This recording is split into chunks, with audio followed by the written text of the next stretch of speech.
नैजिबाथि गोथार बाथौ सान फालिनाय जोंनि बे सालबारिनि बाथौ मन्दिरनि सेरावहाय खुंफुंजानाय बे मेलखौ दैदेननाय जोंहा बिजित सोरां बसुमतारी बिथां बे मेलावनो गाहाय आलासि महरै नुजाफैनो हानाय जोंनि बर' हारिनि धोरोमखौ लाखिनाय फोसाबनाय समग्र खामानिखौ गोसो होथाबनानै मावनाय दुलाराय बाथौ गौथुमनि आफादगिरि बिथां देलामांग्रा गयारी आरो नोंथांमोनहा निस्सय नुहुरदों दासो जोंहा सासे गेदेर मानसि जोंनि बे मेलाव सफैदों जौसाङाव फैथ'वाखै जोंनि बिटिसिनि इएम मानाव गेदेर धनन्जय बसुमतारी आरो बे मेलावनो नुजाफैनो हाबावदों जोंहा चिरां दुवार ब्लक इउपिपिएलनि आफादगिरि बिरदाव मुसाहारि नोंथांमोनहा बयबो सिनायो जोंहा बै सान्तिपुराव जि हिरिम्बापुरि बाथौ मन्दिर दङ बेखौ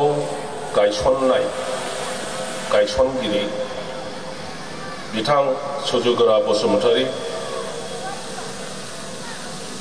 जोंहा बे गामिनिनो बयजोंबो सिबिजाग्रा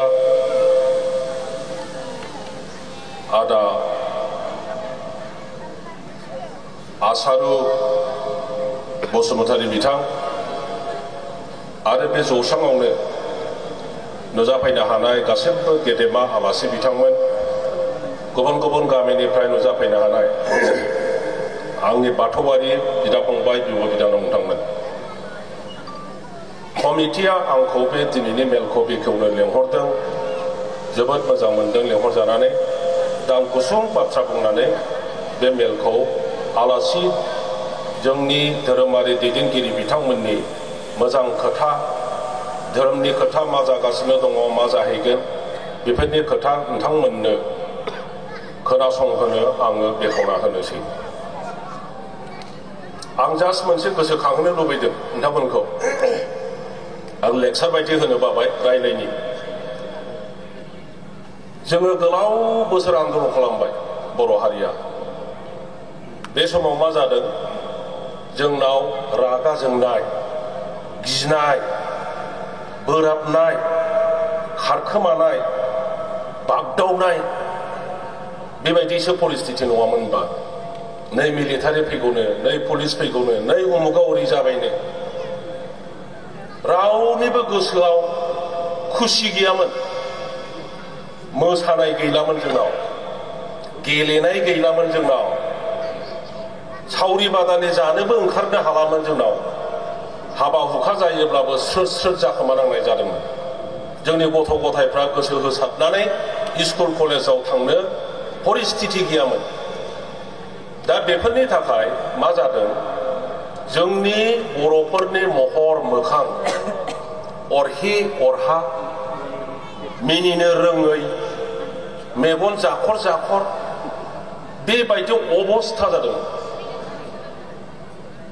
नाथाय दिनै गोदान मोनसे परिस्थिति फैदों जोंनि बे हालामाव आरो बे समाव बेखायनो जोङो बर' हारिया जों जे बुङो मोनसे गिदिर हारि बर' हारि गिदिर हारि गेरेमसा हारि दानायनि जि जोंनि साननाय बे साननायखौ जाफुंहोनो थाखाय धोरोमनिफ्राय लानानै शिक्षा अर्थनीति जोंनि साननाय हनाय जोंनि गेलेनाय मोसानाय खननाय दामनाय देनाय समग्र फिल्डआवनो दिनै मोनसे दाफुंनायनि खामानि सोलिबाय थादों 30 बोसोर आगोल 10 बोसोरखौ मोनसे जुग होननानै बुङो। जुग मोनथामनि आगोल बाथौ धोरोमा माबायदिमोन नोंथांमोना एसे गोसोखां। जोंनाव मन्दिर गैयामोन, गोबां खोथा दान्थे दुन्थे जालायोमोन। फारौसो हाथारनांगौ, दाउसासो हाथारनांगौ, बोरमासो दाननांगौ, अमासो दाननांगौ, मन्दिर लुना बेबायदि गैया, बर'फ्रा ओरैसो फुजियो गोबां धरननि जायोमोन, बिशृंखल। नाथाय दिनै बे बाथौ धोरोमा बबे पर्यायसिम सफैखो जोंनि मेगनावनो, नङा होमबा? दिनै बाथौ धोरोमा बिराद सुन्दर मोनसे धोरोम जाबाय आरो बेखौ जोङो फोसाबबावगोन। जोंनाव मोनसे लिरनाय बिजाब गैयामोन धोरोमनि सायाव। गुबुन धोरोमफोरना जेरैहाय ख्रिस्टानफोरना बाइबेल दङ, जेरै हिन्दुफोरना रामायण, महाभारत, भागवत, गीता बायदिसिना दङ।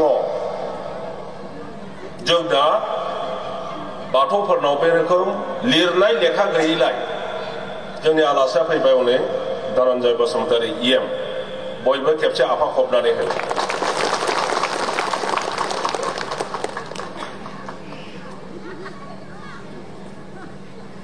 बे लिरनाय गैयैनि खारनाव जोंनि चिराङाव फुजिनाया आलादा, हौरै दुधनैथिं फुजिनाया आलादा, अबेबा उदालगुरिना आलादा, बेबायदि जायोमोन। नाथाय दिनै जोंनि गेजेराव जोबोद गियानि सानसुमैफोर फैबाय। बिथांमोनहा मोनफा मोनफा बिजाब लिरबाय। गथ' जन्म जायोब्ला मा खालामनांगौ, मानसि थैयोब्ला मा खालामनांगौ, बर' समाज हिसाबै हिन्दुनिबो मोनसे बाहागोब्ला, अब्लाबो जोङो बुंदों जे जोंखौ जैन, जेरै जैनफोरखौ हिन्दुआव लिरा जैन होननानै लिरो, पान्जाबिफोरखौ सिखखौ सिख होननानै लिरो, बौद्धिज्माबो हिन्दुजिमनिनो मोनसे बाहागो, खिन्थु बिसोरबो बौद्धिस्ट होननानै लिरनो मोनो। दा बेखायनो जोङो भारत सरकारनाव दाबि जनायदों जे जोंनि बाथौखौबो मोनसे धोरोम हिसाबै सरकारा मानिनांगौ। दा बेखौ जेब्ला खालामनो हाबाय अब्ला जोंनि बाथौआबो सारा भारताव मोनसे धोरोम हिसाबै गनायथि मोनगोन। जेरैहाय दिनैनि सानखौ, मैयानि सानखौ गोथार बाथौ सान जोङो आसाम सरकार, BTC सरकारखौ मानिहोनो हादों। BTC सरकार आरो आसाम सरकारा जेब्ला गनायथि होबाय बाथौ धोरोमनि मोनसे गोथार सान, बे बिराद गिदिर बुस्थु, बेनि उनावसो जोङो बाथौ धोरोमनि मोनसे गोथार सान होननानै फालिनो हाबाय। नङाबा बेबायदि दिनबो जोंहा गैयामोन। दा भारत सरकारा जिखि खालाया मानो फैगौ सेन्सासआव जों बेखायनो समग्र जोंनि बाथौआरिफोरखौ, जेब्लानो मास्टारफ्रा बा सोरबाया सेन्सास खालामनो फैयो, बेवहाय नोंनि भाषाया मा होननायावथ' जोङो जोंनि भाषाया बर' लिरबाय, नोंनि धोरोमा मा होननानै जि कलम थागोन बेवहाय नोंथांमोना बयबो बावनो मोननाय नङा, हिन्दु होननो मोननाय नङा, बाहाय बाथौ होननानै लिरनांगोन। नेक्स्ट सेन्सासआव मिन्थिबाय, जोङो समग्र बे खामानिखौ मावगोन गामि गामि, जे एबार जोङो हिन्दु होननानै लिरनो नाङा, जोङो बाथौ होननानै लिरगोन। ओंखायनो बे सेन्सासआव दिनै आं बुंलांबाय, जेब्लानो सेन्सास फैयो बेखौ नोंथांमोना बावनो नाङा। जेब्ला भारत सरकारा गनायथि होगोन अब्लासो जोङो साख्रि बाख्रिनि दरखास्तफ्रावबो नोंनि धोरोमा मा होनना बुङोब्ला बेवहाय जोङो बाथौ होननानै लिरनो हागोन। दिनैनि दिनाव जोङो बाथौ होननानै लिरनो हाया, बाथौनि कलमानो गैया, बेबायदि जाबाय। दा जायखिजाया बे थांबाय। मैया क'क्राझाराव बे गिदिर मन्दिराव, क'क्राझार कलेजनि सेराव जोबोद मोजां प्रग्राम खालामनानै बे गोथार बाथौ सानखौ फालिनाय जादों। बेंगलनिफ्राय आरम्भ खालामनानै समग्र गोरों गोरा बर'फ्रा बाहाय फैजोबनानै सुन्दर मोनसे फालिनाय जादों। जोंहा बे अजित बाथौ मन्दिरनिफ्राय बिसोरबो थांदों आरज खालामफाहैदों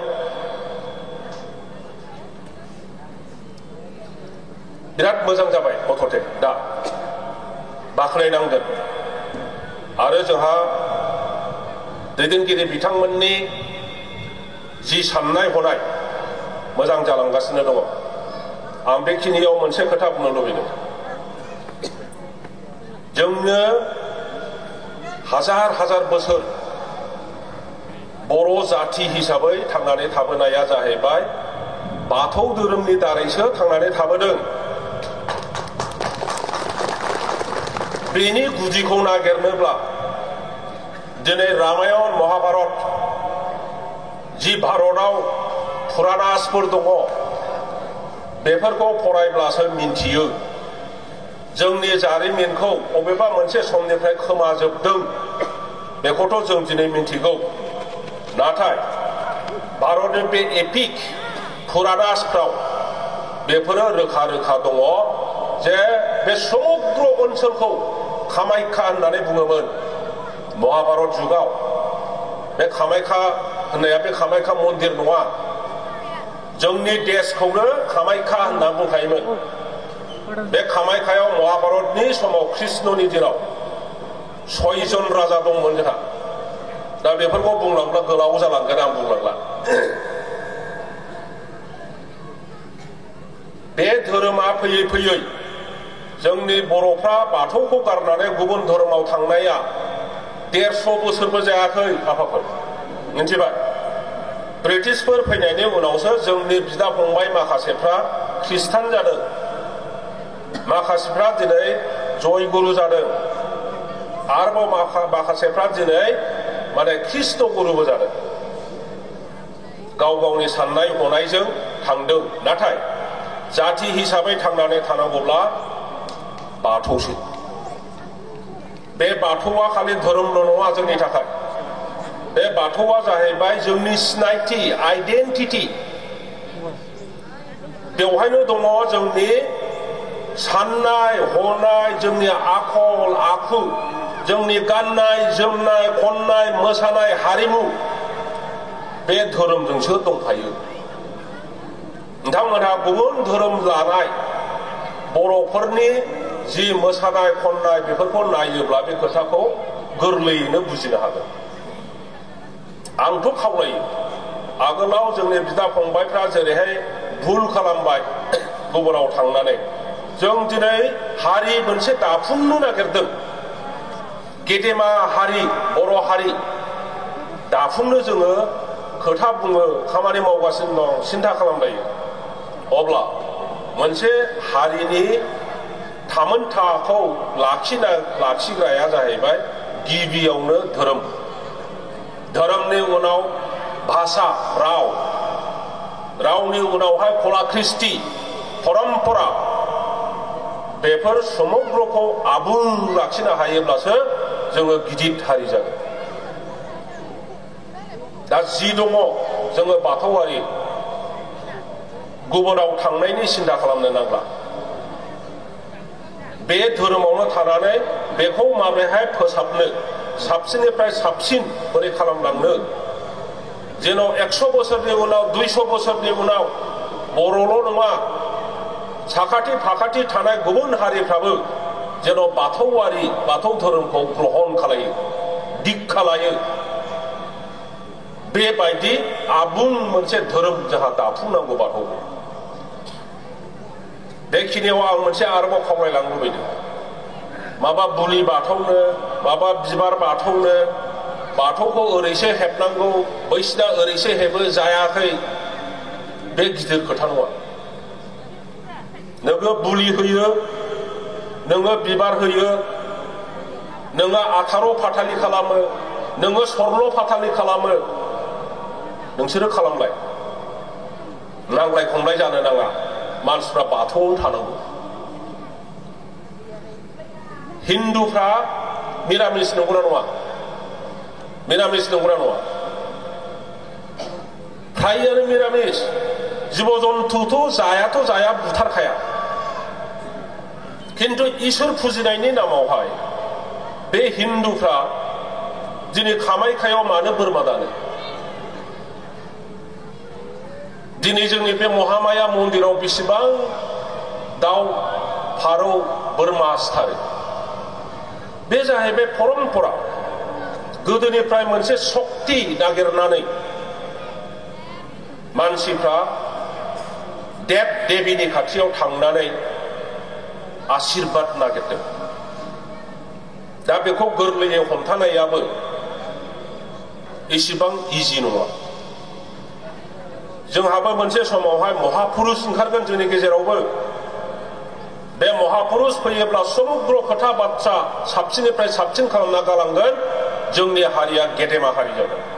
बे समसिम नोंनि बिबेगा जेरै थोनो, नों जुदि दाउसा फारौ हाथेरनानै इसोर मोनगोन होननानै सिन्था खालामबायब्ला, बेखौनो बिसास खालामबायब्ला खालाय। सोरबाया ओहो आं बिदि खालामनो हाया, आं जिब जन्तु सिथारनानै, बेहाबो जिबन दं, मानसियाबो जिबन दं, जोङो इसोरनाव माबा मोनसे आशीर्बाद मोननो मालायनि जिबनखौ फोजोबनानै बुथारनानै बोर बिनो थाङोब्ला इसोरा जोंखौ अननाय नङा, जोंखौ गाज्रिसो मोनगोन, आं बिबारजोंसो फुजा खालामगोन होननानै जुदि सानो खालाय। दा बेखौ जोंनि सानसुमैफ्रा मोनसे समावहाय मोजां बिजिरनानै समग्र बाथौआरिफ्रा मोनसे लामाजों थाबायनांगौ होननानै बेखौ बिथांमोना फोरोंलांगोन।